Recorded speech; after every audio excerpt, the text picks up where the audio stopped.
Hepinize merhaba arkadaşlar. Bugün sizlere Unity'de nasıl script dosyası oluşturulur ve bu dosyada yazacağımız kodlardaki değişkenlerin türlerini ve tanımlama şekillerini göstereceğim.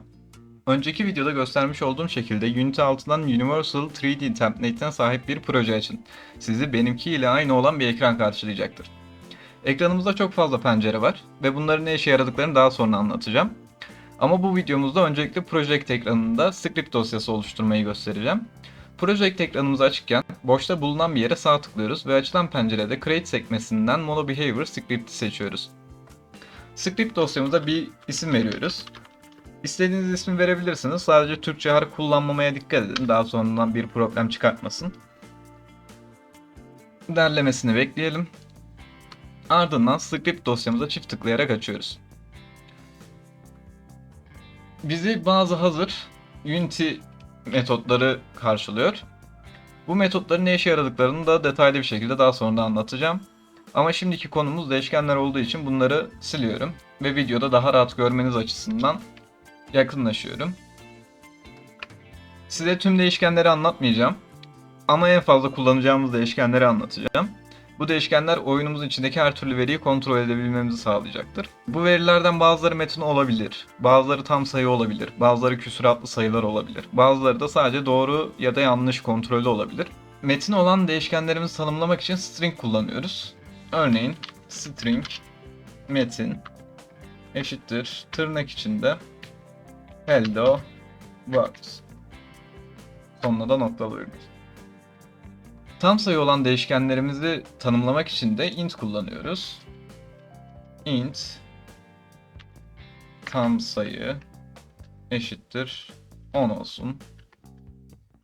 Küsuratlı olan sayıları, değişkenleri tanımlamak için float ve double kullanıyoruz.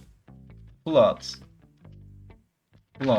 sayı eşittir 3.14. Gördüğünüz üzere float'un altında vermiş olduğumuz değerde altında kırmızı bir çizgi var. Bunun sebebi bunu float olarak değil double olarak görmesi. Double sistemde daha fazla 64 bitlik yer kapladığı için daha fazla sistemi yoruyor ama float 32 bitlik bir yer kapladığı için sistemi daha az yoracaktır. Ve bunu double'dan float'a çevirmemiz için sonuna f koymamız gerektiğini söylüyor. Bu yüzden de sonuna f'yi koyuyorum. Ve artık bunu float bir değişken olarak görüyor. Double olarak da double sayı eşittir 3.14 15 92 olsun. Doğru ya da yanlış olan değişkenleri tanımlamak için de yani kontrol değişkeni olarak da düşünebilirsiniz bunu. Bool kullanıyoruz. Kontrol eşittir true. String yazdıktan sonra tabi bu diğerleri için de geçerli. Koymuş olduğumuz metin bizim değişkenimizin tanımı olmuş oluyor. Yani string'in tanımı metin olmuş oluyor. Bu metin de içinde hello world verisini kapsamış oluyor. Yani daha sonradan bu metin içerisindeki bulunan veriyi sadece metin yazarak, sadece bunu yazarak istediğimiz kadar kullanabilmemizi sağlıyor. Bu tanımlama isimlerimiz isterseniz büyük harf, küçük harf kullanabilirsiniz. Ama özel karakterler kullanırsanız hata verecektir. Mesela şuraya bu tarz bir şey yaptığımda direkt hata alıyorum. Veya işte sayı ile başlatırsanız da hata verecektir. Ama sayıyı isterseniz ilk karakter dışındaki herhangi bir yere ekleyebilirsiniz. Ve alt tireyi de özel karakter olarak saymıyor. Alt tireyi de ekleyebilirsiniz. Türkçe karakterler kullandığınızda hata vermiyor. Mesela burada i yerine I yazayım. Şu anda herhangi bir hatayla karşılaşmadık. Ama daha sonradan build aşamasında hatalara sebep oluyor bu. O yüzden daha sonradan kodunuzu baştan sona taramak ve bu Türkçe harfleri değiştirmekle uğraşmak istemiyorsanız doğrudan olarak Türkçe harfleri kullanmayın. Değişkenimize geri dönecek olursak metinden sonra yazmış olduğumuz eşittir karşısına çift tırnak atıyoruz ve içine istediğimiz gibi metinleri yazabiliyoruz. Tanımlanan veride Türkçe harflere, sayılara ve özel işaretlere izin veriliyor. O yüzden istediğiniz gibi içeriği doldurabilirsiniz. Değişken tanımlama ile işiniz bittikten sonra sonunda noktalı virgül koymayı unutmayın. Bu sayede o değişkenle işinizin bitmiş olduğunu belirtmiş oluyorsunuz. Elbette çok daha fazla kullanılabilir değişken türleri var. Ancak bunların şimdilik size yeteceğini düşünüyorum. Olur da farklı bir şeye ihtiyacımız olursa ona o zaman değiniriz. Unutmadan bu değişkenleri class'ın içerisine yazmanız gerektiğini ve eğer bir metoda özel ayrı bir değişken kullanmanız gerekirse onda o metodun içine yazmanız gerektiğini de göstermek istiyorum. Mesela örnek olarak bir start metodu oluşturalım. Bu oluşturmuş olduğunuz metottan class'ın içinde ve metodun üstünde bulunan bir değişkene istediğiniz gibi erişebileceğiniz ve değiştirebileceğiniz gibi isterseniz bu metodun içinde de yeni bir değişken tanımlayabilirsiniz. Mesela burada ayrı bir string metin tanımlayabilirim. Bu tarzda. Ve buradaki metin ile buradaki metin farklı olur.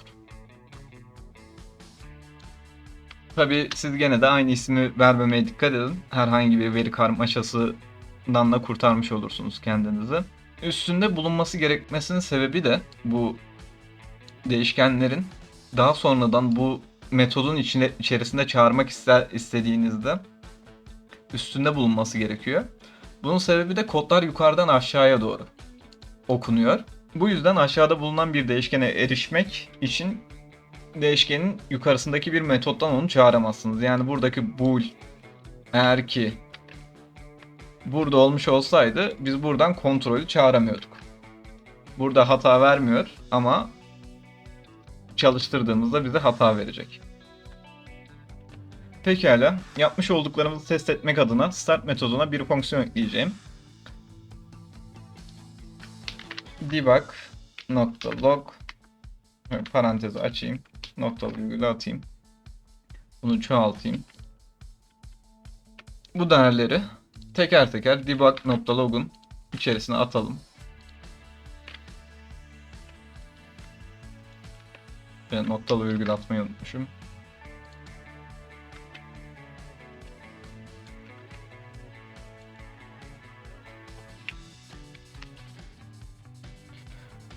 Ardından Ctrl+S yaparak kodlarımızı kaydediyoruz. Unity kodlarımızı derlesin. Sonra da Unity'ye dönelim. Unity'ye döndük. Pekala şu anda çalıştırdığımızda ve konsol penceresini açtığımızda büyük açtı. Bunu kapatalım. Eğer ki sizinkisi de böyle büyük açarsa bu üst taraftan Game sekmesine gelin. Buradan Play Maximize'dan Play Focus'a getirin. Ve buradaki konsol penceresini açın. Sonra tekrar çalıştırın. Şu anda çalıştırdığımızda konsol penceremize açtığımızda verileri bize iletmiyor. Bunun sebebi kodlarımızın yazılmış olması ancak bu sahne içerisinde bulunmuyor olması. Peki kodlarımızı bu sahnenin içerisine nasıl atacağız? Hiyerarşi penceresine sağ tıklıyorum ve ardından boş bir obje oluşturuyorum. Oluşturmuş olduğum obje seçiliyken Project sekmesini açıyorum ve değişkenler kısmını alıp yazmış olduğumuz script'i alıp bu sağ taraftaki Inspector penceresine sürüklüyorum. Eğer isterseniz yanlış oldu. Eğer isterseniz burada Add Component'e basıp Inspector penceresinde boş objeniz seçiliyken Add Component'e basıp sizin script dosyanızı ismini yazarak buradan da ekleyebilirsiniz. Pekala, kodlarımız sahnenin içerisindeyken tekrar başlatıyorum. Konsol penceremizi açalım ve görmüş olduğunuz üzere verilerimiz konsol penceresinde görünüyor. Pekala, şimdilik benden bu kadar. İzlediğiniz için teşekkür ederim. Sonraki videolarda görüşmek üzere. Kendinize iyi bakın.